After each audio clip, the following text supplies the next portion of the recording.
बिस्मिल्लाहिर्रहमानिर्रहीम। अस्सलाम वालेकुम students, welcome to CBEL concept based education learning YouTube channel में हमाद अहमद आपका ट्यूटर। आज की इस वीडियो में हम बात करेंगे बीकॉम पार्ट 2 की और इसका सब्जेक्ट है एडवांस अकाउंटिंग। तो हमने चैप्टर स्टार्ट किया है ब्रांच अकाउंट। आज हम उसकी प्रॉब्लम नंबर 3 करेंगे। बहुत इंपॉर्टेंट प्रॉब्लम है, आपने इस वीडियो को लास्ट तक देखना है ताकि आपको कम्प्लीटली समझ में आ जाए। तो वीडियो को स्टार्ट करने से पहले आप लोगों से ये रिक्वेस्ट है, वीडियोज़ को लाइक करें, चैनल को सब्सक्राइब करें और बेल आइकन को तो ज़रूर प्रेस करें ताकि जब भी न्यू वीडियो अपलोड हो सबसे पहले उसका नोटिफिकेशन आपको मिल जाए। तो स्टूडेंट्स, क्वेश्चन को रीडिंग करने से पहले, उसको स्टार्ट करने से पहले, जब भी ब्रांच अकाउंट का आपने क्वेश्चन करना है तो कुछ चीज़ें आपने अपने माइंड में रखनी है। सबसे पहले तो जब भी ब्रांच अकाउंट का क्वेश्चन पेपर में आप करने लगे, अपने आप को हेड ऑफिस समझना है और समझना है कि जिस भी ब्रांच का आप क्वेश्चन कर रहे हैं वो आपकी एक ब्रांच है। जैसे फॉर एग्जाम्पल पंजाब कॉलेज की कितनी ज़्यादा ब्रांचें हैं लेकिन उनके ऑनर कौन है? मियाँ अमर, ठीक है ना। तो वो उनका जो हेड ऑफिस है वो ये देखेगा कि हर ब्रांच या कोई एक ख़ास ब्रांच, फॉर एग्जांपल वो सियालकोट कोई ब्रांच है तो वहाँ पर देखना ये चाह रहे हैं कि आया कि ये मुझे 1 साल के अंदर प्रॉफिट में मेरी ये ब्रांच जा रही है, ये मेरा कॉलेज प्रॉफिट में जा रहा है कि लॉस में जा रहा है।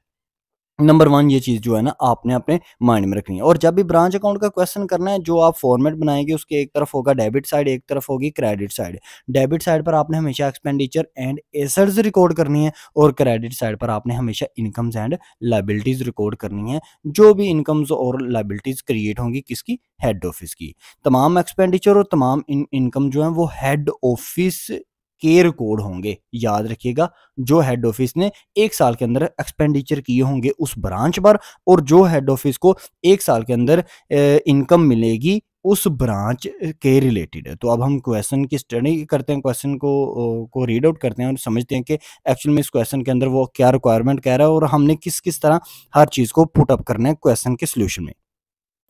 क्वेश्चन नंबर 3 है, from the following particulars related to डस्का branch on 31 December 2017 pass the journal entries and branch in the head office book. नीचे दिया हुआ है आपको good send to branch at invoiced at cost price. देखिए, बात को अंडरस्टैंड आपने करना है। सबसे पहले तो आपने इस क्वेश्चन में क्या बनाना है? आपने हेड ऑफिस, इस ब्रांच का हेड ऑफिस का अकाउंट बनाना है। मतलब हेड ऑफिस ने ना इस ब्रांच का जो डस्का ब्रांच है ना, इसका ब्रांच अकाउंट बनाना है और देखना है कि क्या ये डस्का के अंदर जो हमारी ब्रांच है वो उससे प्रॉफिट आ रहा है या लॉस आ रहा है। दूसरा, नेसेसरी जर्नल एंट्रीज भी पास करनी है। वो कैसे पास होंगी इसके सोल्यूशन में देखेंगे। अब सबसे पहले ये नीचे जो चीज़ दी हुई है ना कि जितनी भी चीज़ें as a goods send to branch, ये जो हेड ऑफिस है ना, इसने इस डस्का ब्रांच को जितनी भी चीज़ें भेजी होंगी वो कॉस्ट प्राइस पर। अच्छा, सम टाइम ऐसा होता है कि कॉस्ट प्राइस से ना इंक्रीज वैल्यू पर ना मतलब क्वेश्चन आ जाते हैं। वो कहता है कि जो वैल्यू है ना चीज़ों की वो कॉस्ट से ज़्यादा है, तो तब उस तरह से हम क्वेश्चन को कैसे सॉल्व करेंगे? आएंगे क्वेश्चन उस तरह के, हम उसमें देखेंगे। अब इससे नीचे मजीद डिटेल पढ़ते हैं। नेक्स्ट आगे लाइन लिखी हुई है, and branch made both the credit and cash cell. यानी कि ब्रांच जो है ना, ये जो डस्का ब्रांच है, इसके अंदर चीज़ें कैश पर भी सेल की जाती हैं, क्रेडिट पर भी सेल की जाती हैं। पहली जो आपके पास चीज़ उसने दी है एंट्री, मिसाल के तौर पर उसने दी हुई है, वो क्या है? Stock at Wazirabad branch on 1 जनवरी 2017 3560। अब बहुत से स्टूडेंट्स यहाँ पर परेशान हो जाते हैं कि सर उसने स्टॉक तो दिया है, ओपनिंग स्टॉक दिया, लेकिन वजीराबाद ब्रांच क्या है? तो हम तो डिस्का ब्रांच बना रहे हैं, तो ये उससे मिस प्रिंट हो गया। चाहे आप जिस मर्जी एडिशन की बुक ले लेना, ओल्ड हो चाहे न्यू एडिशन की बुक हो, यहाँ पर वजीराबाद ही लिखा हुआ है। आपने इसको ठीक कर लेना है अपनी बुक पर और यहाँ पर आपने डस्का वर्ड लिख देना है। अब ये ओपनिंग स्टॉक है। हम क्या करेंगे, जब भी हेड ऑफिस अपना ब्रांच का अकाउंट बनाएगा तो इसको ओपनिंग स्टॉक को as a asset debit side पर रिकॉर्ड करेगा। अब नेक्स्ट आइटम देखें, ब्रांच डेटर्स ऑन 1 2017, यानी कि 1 जनवरी 2017 को ब्रांच के जो डेटर हैं वो हैं 1880। तो ये ओपनिंग डेटर्स हैं, एसेड होते हैं। हेड ऑफिस को ब्रांच अकाउंट बनाते वक्त ना डेबिट साइड पर रिकॉर्ड करेगा। नेक्स्ट क्या है, पीटी कैश ऑन 1 जनवरी 2017, यानी कि ओपनिंग पीटी कैश है 80 रुपीज। तो ये भी कहां पर आएगा? ओपनिंग चीज हमेशा ब्रांच अकाउंट को बनाते वक्त जब भी हेड ऑफिस बनाएगा ना, इस ब्रांच के रिलेटेड खाता, तो हमेशा ओपनिंग चीज़ों को डेबिट साइड पर रिकॉर्ड किया जाएगा। फिर इसके बाद क्या है जी, good send to branch during the year 11,360 rupees. तो गुड सेंड टू ब्रांच क्या होती हैं, जब भी हेड ऑफिस से कोई ना कोई चीज़ें यानी कि इन्वेंट्री यानी कि कोई ना कोई गुड्स सेंड करेगा ब्रांच को, इस डस्का ब्रांच को, तो वो क्या है, वो उस ब्रांच की यानी कि एसेट्स बन जाते हैं। तो इसको कहाँ पर रिकॉर्ड किया जाता है, डेबिट साइड पर, यानी कि हेड ऑफिस का ये खर्चा होता है, उस ब्रांच का ये एसेट होता है। तो हेड ऑफिस ने तो चीज़ें भेजी ना, उनको खर्चा किया, चीज़ें खरीद कर उनको दी, तो ये डेबिट साइड पर रिकॉर्ड किया जाएगा। नेक्स्ट देखें, cash cell during the year 6320। तो कैश सेल क्या होती है, इनकम होती है, वो चीज़ें जो इस ब्रांच ने, डस्का ब्रांच ने मतलब नगद सेल किया और डायरेक्ट पैसा हेड ऑफिस को मुंतकिल हो गया, तो हेड ऑफिस इसको एज अ इनकम रिकॉर्ड करेगा क्रेडिट साइड पर। अब नेक्स्ट क्या है, क्रेडिट सेल। तो क्रेडिट सेल कितनी है, 16,150 रुपीज एंड 60 रुपीज़। तो क्रेडिट सेल को ना हेड ऑफिस रिकॉर्ड नहीं करता जब भी वो ब्रांच का अकाउंट बनाता है। ब्रांच अकाउंट जब भी बनाता है ना, तो क्रेडिट सेल को रिकॉर्ड नहीं किया जाता। ये कहाँ पर रिकॉर्ड किया जाता है, आने वाले क्वेश्चन में इंशाल्लाह डिटेल से इसके बारे में बताऊंगा, जब भी इसका ट्रीटमेंट जब किया जाएगा, ठीक है। नेक्स्ट देखें आगे, आगे है cash receive from debtor during the year. वो कितना रिसीव हुआ है, 15,160 रुपीज़। तो कैश रिसीव हुआ है इस डेटर से। डेटर कहते हैं ये जो ब्रांच से पैसा मिला है, किसको, हेड ऑफिस को, इस ब्रांच से यानी कि डस्का ब्रांच से। तो इनकम है, क्रेडिट साइड पर रिकॉर्ड की जाएगी। अब नेक्स्ट देखें, cash send to branch for expenses. अब हेड ऑफिस ने ना कुछ पैसा भेजा था ब्रांच को एक्सपेंस करने के लिए, तो एक्सपेंस का लफज आ गया, या पैसा भेजा भी हो तो एक्सपेंस के लिए ही उसको उसका मीनिंग लिया जाता है। तो आपने इसको डेबिट साइड पर इसके अंदर रिकॉर्ड करनी है चीजें। सबसे पहले है रेंट 800 डेबिट साइड पर रिकॉर्ड किया जाएगा, सैलरी 2400 डेबिट साइड पर रिकॉर्ड किया जाएगा, पीटी एक्सपेंसेस 400 डेबिट साइड पर इसको रिकॉर्ड किया जाएगा। नेक्स्ट देखें students, goods return by branch during the year. कुछ चीज़ें रिटर्न हो चुकी हैं ब्रांच की तरफ से 320 रुपीज़। तो या तो इसको ये गुड सेंड टू ब्रांच है, इसमें से लेस करके डेबिट साइड पर और बाहर रुपीज़ के कॉलम में अमाउंट लिख लीजिएगा, या इसको क्रेडिट साइड पर रिकॉर्ड कर दें। डायरेक्ट ही इसको रिटर्न वाली चीज़ को क्रेडिट साइड पर रिकॉर्ड कर दो। अगर क्रेडिट साइड पर रिकॉर्ड करेंगे तो ये इनकम कहलाएगी, ठीक है। अब नेक्स्ट चीज़ देखें, स्टॉक रह गया है 31 दिसंबर 2017 को कितनी रुपीस का, वो रह गया है 2160। तो एंडिंग स्टॉक है, क्रेडिट साइड पर रिकॉर्ड किया जाएगा। नेक्स्ट क्या है, पीटी कैश कितना, 30 दिसंबर 2017 को उसकी अमाउंट कितनी है, उसकी अमाउंट है 120 रुपीज़, क्रेडिट साइड पर रिकॉर्ड किया जाएगा। ब्रांच डेटर्स ऑन 31 दिसंबर 2017 कितनी अमाउंट है, 2880। तो ये तमाम चीजें मैंने आपको बता दी कि कौन सी चीज डेबिट करनी है, कौन सी चीज क्रेडिट करनी है। अब आपने बनाना क्या है, एक तो हेड ऑफिस का अकाउंट बनाना है, हेड ऑफिस देखेगा इस डस्का ब्रांच से मुझे कितना प्रॉफिट हुआ है या लॉस हुआ है। दूसरा जर्नल एंट्रीज भी हमने पास करनी है। तो पहले हम ब्रांच अकाउंट बनाते हैं, सोल्यूशन की तरफ मूव ऑन करते हैं।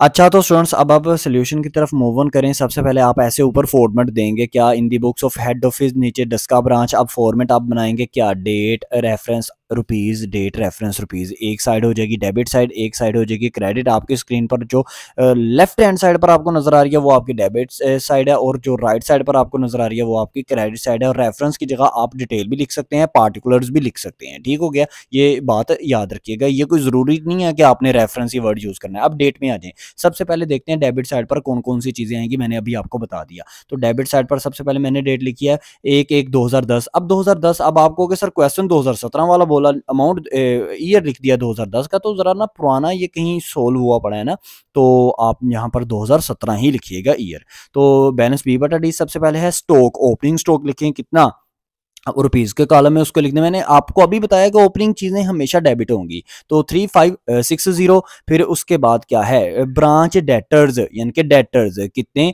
1880, इसको भी रुपीज के कॉलम में लिखेंगे। यानी कि जितनी भी चीजें ओपनिंग हैं वो हेड ऑफिस उसको आप अपना एज अ एसेट रिकॉर्ड करेगा और कहां पर लिखेगा, डेबिट साइड पर लिखेगा। मैंने अभी आपको बता दिया प्रीवियसली। फिर पिटी कैश, पिटी कैश कितना है, 80 रुपीज, इसको भी बाहर अमाउंट के कॉलम में 80 रुपीज लिख दिया जाएगा। फिर उसके बाद देखिए आपने डेट देनी है 31 दिसंबर 2010, आप 2010 की जगह 2017 लिखेंगे और लिखेंगे आप गुड्स सेंड टू ब्रांच। वो चीजें जो हेड ऑफिस ने ब्रांच को सेंड की हैं, तो वो हेड ऑफिस का क्या है, हेड ऑफिस का खर्चा ना। देखो ये जो अब ब्रांच अकाउंट बनाना है ना, तो हेड ऑफिस ने अपने आप को माइंड में रखना है कि मेरे लिए कौन से एक्सपेंसेस हैं, मेरे लिए इस ब्रांच के रिलेटेड पूरे साल के अंदर मैंने इस ब्रांच पर कौन कौन से खर्चे किए हैं और इस ब्रांच पर मैंने कौन कौन सी इनकम हासिल की है पूरे एक साल के अंदर, 1 जनवरी 2017 से लेकर 31 दिसंबर 2017 तक। ठीक है ना, इसलिए यहां पर आपने इस कंसेप्ट को ऐसे लेकर चलना है और अपने आप को हेड ऑफिस समझना है। अब गुड सेंड टू ब्रांच है, हेड ऑफिस ने ये खर्चा किया था एक्सपेंस साइड पर, इसको डेबिट साइड पर रिकॉर्ड किया, अमाउंट है 11,360 रुपीज, अमाउंट के कॉलम में बाहर लिख दिया। अब कुछ और भी खर्चे किए गए थे इस ब्रांच पर हेड ऑफिस की तरफ से, तो वो हेड ऑफिस के खर्चे हैं क्या, नंबर 1 उसमें आ जाएगा आपका, सबसे पहले आपका आ जाएगा रेंट। तो रेंट मैंने देखो इनर कॉलम में लिखा है, एक्चुअल में मैंने ये तमाम खर्चों को जमा करके बाहर आउटर कॉलम में डायरेक्ट लिख दी थी अमाउंट, आप इसको आउटर कॉलम में भी लिख सकते हैं। ठीक है ना, अक्सर टीचर्स इस तरह बच्चों को कंफ्यूज करते हैं, तो मेरा यही आइडिया होता है, ज्यादा ख्याल यही होता है कि आपको कंफ्यूज मत करूं, उस तरह की चीजें प्रेजेंट करके आपको बताऊं कि ये चीज आप बाहर भी लिख सकते हो। यानी कि ये देखो अब मैंने रेंट की अमाउंट 800 अंदर लिखी हुई है, आप इसको डायरेक्ट बाहर लिख दो रुपीज के कॉलम में, कोई ऐसा मसला नहीं है। फिर देखो दूसरी क्या है, सैलरीज 2400 मैंने अंदर लिखी हुई है, आप इसको बाहर अमाउंट लिख दो रुपीज के कॉलम में, यानी कि R.S जो है रुपीज का कॉलम वहां पर। फिर क्या है, सन्ड्री एक्सपेंसेस, ये सन्ड्री एक्सपेंसेस वर्ड नहीं है, ये है वो जो हमारा पीटी कैश एक्सपेंसेस थे, चाहे सन्ड्री एक्सपेंसेस लिखने चाहे पीटी कैश एक्सपेंसेस लिखने, वो जो एक्सपेंस किए गए थे हेड ऑफिस के इस ब्रांच पर कितने 400 के, तो वो भी मैंने इनर कॉलम में लिखे हैं, आप इसको बाहर आउटर कॉलम में लिखो। तो अब मैंने तीनों को जमा करके ना 800 2400 और 400 इन सबको जमा करके 3600 मैंने बाहर लिख दिया। तो आप इसको तीनों को डायरेक्ट भी बाहर लिख सकते हैं। अब ये आपकी debit side as a expense side आपकी रिकॉर्ड हो चुकी है। नीचे आपको प्रॉफिट नजर आ रहा है, वो अभी उसके ऊपर गौर ना करें, वो मैं आपको बताता हूं कि इनकम में से ये एक्सपेंस साइड जब लेस होगी तो प्रॉफिट ये आएगा। तो अब हम जरा क्रेडिट साइड को रिकॉर्ड करते हैं। अब क्रेडिट साइड पर आ जाएं, तो क्रेडिट साइड पर सबसे पहले आपने क्या रिकॉर्ड करना है, आपने डेट देनी है, एंडिंग डेट, उसके बाद जहां पर ईयर 2010 लिखा हुआ है आप यहां पर 2017 लिखेंगे। ठीक है, ईयर का ही बस डिफरेंस आता है एडवांस अकाउंटिंग की बुक में, बाकी वैल्यूज सेम टू सेम ही होती हैं। अब देखिए सबसे पहले आप लिखेंगे कैश सेल, आप इसको पूरा नेम भी यूज करें, मैंने खाली सेल यूज किया हुआ है, आप पूरा नेम यूज कर रहे हैं ना चाहे पेपर में, कोई ऐसा मसला नहीं। कैश सेल की अमाउंट कितनी थी 6320, मैंने इनर कॉलम में लिखा, आप आउटर कॉलम में बाहर लिखें। ठीक है, फिर इसके बाद क्या थे, वो कैश रिसीव फ्रॉम डेटर था ना, तो मैंने डेटर खाली लिख दिया, कोई मसला नहीं ऐसी सिचुएशन में भी। तो आप इसकी अमाउंट कितनी थी 15,160 रुपीज, इसको मैंने इनर कॉलम में लिखा है, आप इसको डायरेक्ट आउटर कॉलम में लिख सकते हैं क्रेडिट साइड पर। अब ये दोनों क्या थी, ये दोनों हेड ऑफिस की इनकम्स थी, इसलिए हेड ऑफिस ने यहां पर इसको क्रेडिट साइड पर कोड किया, क्योंकि हेड ऑफिस को कैश सेल का मतलब होता है पैसा आया चीजें बेचकर ब्रांच अकाउंट को आया था और उसने डायरेक्ट पैसा जो है ना हेड ऑफिस के अकाउंट में मुंतकिल कर दिया। और कैश रिसीव फ्रॉम डेटर का मतलब क्या है कि ये डस्का ब्रांच ने जो हेड ऑफिस को पूरे साल के अंदर पैसा रिसीव करके अपने कस्टमर से दिया है हेड ऑफिस को, तो वो इतनी अमाउंट का यानी कि 15,160 रुपीज। तो दोनों को अमाउंट दोनों अमाउंट को इनर कॉलम में लिखकर जमा करके बाहर लिख दें, कोई मसला नहीं, चाहे डायरेक्ट बाहर लिख दें। तो मैंने जमा करके लिख दिया, कोई ऐसा इशू नहीं है, मैं बार बार आपसे कह रहा हूँ। अच्छा, फिर उसके बाद क्या है, goods return by branch, branch से कुछ चीजें रिटर्न भी तो हुई थी ना 320 रुपीज की, तो वो आउटर कॉलम में लिख दिया, क्योंकि जो चीजें रिटर्न हो जाएंगी याद रखिएगा वो हेड ऑफिस का इनकम बन जाएगा। आपने जब भी ब्रांच अकाउंट का क्वेश्चन करना है, हेड ऑफिस को सोचना है कि हेड ऑफिस की ये जितनी भी आइटम्स दी हुई हैं, हेड ऑफिस के अकॉर्डिंगली कौन कौन सा उनकी नजर में एक्सपेंस है, कौन कौन सा उनकी नजर में इनकम है। एक्सपेंस है तो डेबिट साइड पर रिकॉर्ड कर दें, इनकम है तो क्रेडिट साइड पर रिकॉर्ड कर दें। नेक्स्ट देखें, अब हम क्या रिकॉर्ड करेंगे, क्लोजिंग चीजें रिकॉर्ड करेंगे, हम रिकॉर्ड करेंगे क्लोजिंग चीजें। तो क्लोजिंग चीजों से क्या मुराद है, मैंने आपको पहले बता दिया था कि साल के एंड पर बच जाता है कुछ स्टॉक, कुछ डेटर्स, कुछ पीटी कैश। तो जो स्टॉक बच गया है, जो डेटर्स बच गए हैं, जो पीटी कैश बच गया है, वो क्या है, वो हेड ऑफिस की इनकम है, तो उसको क्रेडिट साइड पर रिकॉर्ड करेगा। ठीक है, क्योंकि साल के एंड पर जो भी चीज बचे वो हेड ऑफिस को ब्रांच ने ना शिफ्ट कर देनी होती है, दे देनी होती है। तो अब देखिए एंडिंग स्टॉक है आपके पास कितना, रिकॉर्ड करेंगे इसको 2160, इसको लिख दें, आउटर कॉलम में लिख दें। फिर उसके बाद डेटर्स वो कितने थे, 2880, आउटर कॉलम में लिख दें। फिर पीटी कैश कितना था, 120 रुपीज, आउटर कॉलम में लिख दें। अब इनकम साइड आपकी सारी रिकॉर्ड होगी, एक्सपेंस साइड आपकी सारी रिकॉर्ड होगी। तो इनकम साइड को आप जमा करेंगे तो आंस आपके पास आएगा 26960। ठीक है जी। तो आपने इस इनकम साइड पर से ना जो आपकी एक्सपेंस साइड है ना, इसको आपने लेस कर देना है। तो आपके पास जो आंस आएगा वो आएगा प्रॉफिट, यानी कि पॉजिटिव में आंस आएगा कैलकुलेटर से, तो उसको जो है ना वो प्रॉफिट कहा जाता है, वो है 6480। तो आप लिखेंगे journal profit and loss account और लिख देंगे आप 6480। अब यहां पर आपका ब्रांच अकाउंट कंप्लीट हो चुका जो हमने बनाना था। नेक्स्ट उसने हमें ये कहा था कि जर्नल एंट्रीज पास करो, तो हम जर्नल एंट्रीज की तरफ मूव ऑन करते हैं।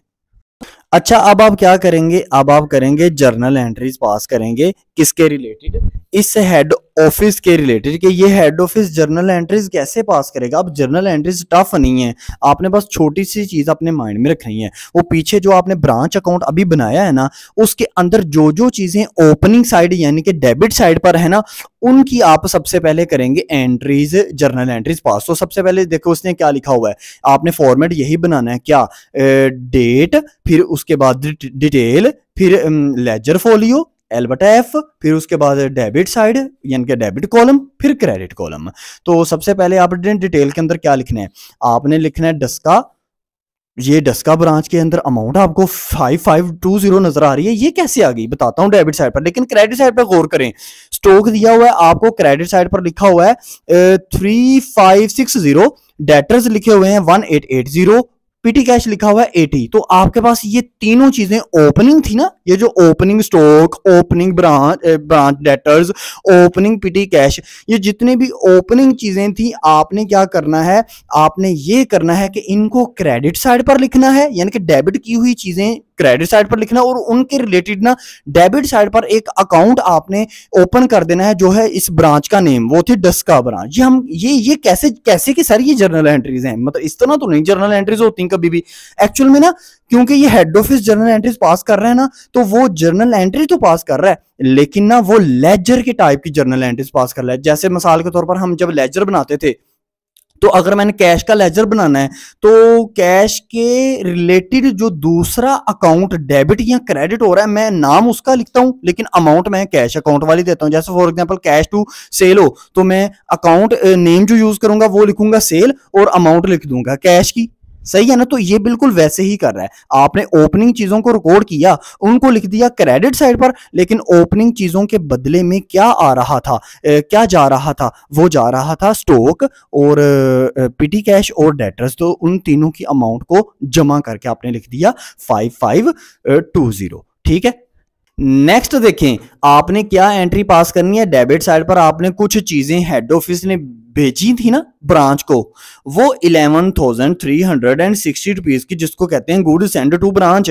तो आप क्या करेंगे, वो आपको पता है एक्सपेंस था, डेबिट साइड पर थी, तो उसको लिखना आपने क्रेडिट साइड पर है। तो ऊपर सर क्या लिखना है, वो लिखना है Daska branch. Daska branch account 11,360 rupees to आपके पास क्या आ जाएगा, good send to branch, credit side पर इसकी अमाउंट लिखेंगे 11,360 रुपीज। नेक्स्ट आगे चलते हैं। कुछ आपको पता है इनकम रिसीव हुई थी इसको हेड ऑफिस को, एक थी कैश सेल, एक थी cash receive from debtor. Cash cell की अमाउंट थी 6320 और कैश रिसीव फ्रॉम डेटर उसकी अमाउंट थी 15160। तो आप क्या करें, ये क्योंकि इनकम थी तो इनकम को रिकॉर्ड करते हैं, दोनों को जरा ना अलहदा अलहदा लिखने की बजाय जरा बैंक अकाउंट लिखते हैं सर। क्यों? क्योंकि आपको पता है जब भी पैसा हेड ऑफिस को जाएगा तो उसके बैंक अकाउंट में ही जाएगा ना, तो बैंक अकाउंट को कर दिया डेबिट। इनकम थी, इनकम आपको पता है कि इनकम साइड की चीजों को आपने डेबिट साइड पर रिकॉर्ड करना है जर्नल एंट्री बनाते वक्त, और जब आपने डेबिट साइड के अंदर एक्सपेंस या एसेट मौजूद हो उनको क्रेडिट साइड पर रिकॉर्ड करना है। जैसे हमने ऊपर गुड्स सेंड टू ब्रांच हमने रिकॉर्ड किया क्रेडिट साइड पर, तो बैंक अकाउंट के सामने आप क्या लिखें, इन दोनों की अमाउंट को जमा करके ना 6320 और 15160 इनको जमा करके डेबिट साइड पर डेबिट के कॉलम के अंदर ना अमाउंट लिखते हैं। टू क्या आ जाएगा, टू आपके पास आ जाएगा डस्का ब्रांच। तो डस्का ब्रांच के अंदर मतलब डस्का ब्रांच से ये पैसे रिसीव हुए थे ना, तो डस्का ब्रांच से जो पैसे रिसीव हुए हैं उसको आप क्रेडिट करेंगे।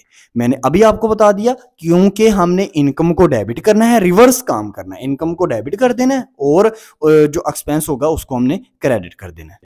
अब हम क्या करते हैं, अब इस हेड ऑफिस ने क्या किया था, कुछ एक्सपेंसेस किए थे ना, वो रेंट, सैलरी, पीटी एक्सपेंसेस, तो वो तमाम एक्सपेंसेस थे उनको क्रेडिट साइड पर रिकॉर्ड करें। तो तीनों को अलहदा अलहदा लिखने की बजाय ना आप क्या लिखें, आपको पता है जब भी एक्सपेंस पे किए जाते हैं तो हेड ऑफिस अपने पास से कुछ ना कुछ पैसा देगा, तो उसका बैंक बैलेंस डिक्रीज करेगा ना, तो बैंक अकाउंट को क्रेडिट कर दें, डस्का ब्रांच अकाउंट को डेबिट कर दें। तो Daska branch account total amount से डेबिट हो जाएगा 3600 से, क्योंकि 800 रेंट की, 2400 सैलरी की, और पिटी कैश जो था ना 400 उसको जमा करेंगे तो 3600 आएगा।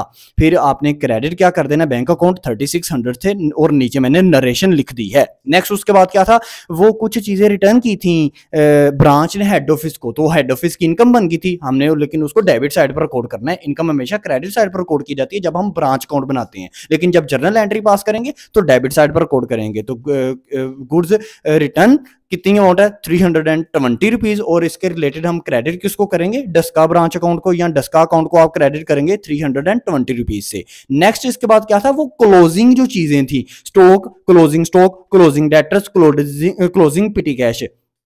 तो क्लोजिंग चीज जो थी वो क्रेडिट हो रही थी जब हमने ब्रांच अकाउंट बनाया था, लेकिन जर्नल एंट्री पास करते वक्त उनको डेबिट करेंगे। तो तीनों को जरा डेबिट कर दें। क्लोजिंग स्टॉक यानी कि स्टॉक कितने से 2160, फिर इसके बाद पिटी कैश कितने से 120 रुपीज, और उसके बाद आपका क्लोजिंग डेटर यानी कि ब्रांच डेटर कितने से 2880। तो ये तीनों जो अमाउंट्स हैं डेबिट हो जाएंगी और इनके रिलेटेड जो है ना क्रेडिट क्या होगा, डस्का ब्रांच अकाउंट क्रेडिट होगा। तो टोटल अमाउंट इसकी आ जाएगी 5160। अब नेक्स्ट हम क्या करेंगे, वो जो प्रॉफिट हुआ है ना 6480 उसको भी क्लोज किया जाएगा, प्रॉफिट को भी क्लोज किया जाएगा। तो जब हम प्रॉफिट को क्लोज करेंगे तो आप क्या करेंगे, आप ये करेंगे कि प्रॉफिट आया था कि लॉस आया था, प्रॉफिट आया था ना 6480, तो हमने डेबिट साइड पर लिखा था, लेकिन जर्नल एंट्री पास करते वक्त इसको क्रेडिट साइड पर लिखना है, और इसके रिलेटेड डेबिट साइड जो खाली बचेगी ना उसको आपने इस ब्रांच के नेम से लिख देना, यानी कि डस्का ब्रांच अकाउंट। तो डस्का ब्रांच अकाउंट डेबिट हुआ कितने से, 6480 से, प्रॉफिट अकाउंट क्रेडिट हुआ कितने से, 6480 से, और नीचे आपने नरेशन लिख दी। तो ये है एंट्रीज करने का तरीका। 2-3 दफा वीडियो को सुनेंगे ना तो आपको पता चल जाएगा कि आपने जर्नल एंट्री कैसे पास करनी है। हाँ, इस टाइप का क्वेश्चन पेपर में पूछता होता है, ये मत समझिएगा कि वो पेपर में नहीं पूछेगा। तो ये क्वेश्चन नंबर 3 था आपका। मैंने आपको डिटेल से बता दिया कि आप स्टूडेंट्स ने किस तरह एंट्रीज पास करनी है, कौन सी चीज डेबिट साइड पर आएगी, कौन सी चीज क्रेडिट साइड पर आएगी, कौन सी चीज की एंट्री जर्नल एंट्री हम कैसे पास करेंगे।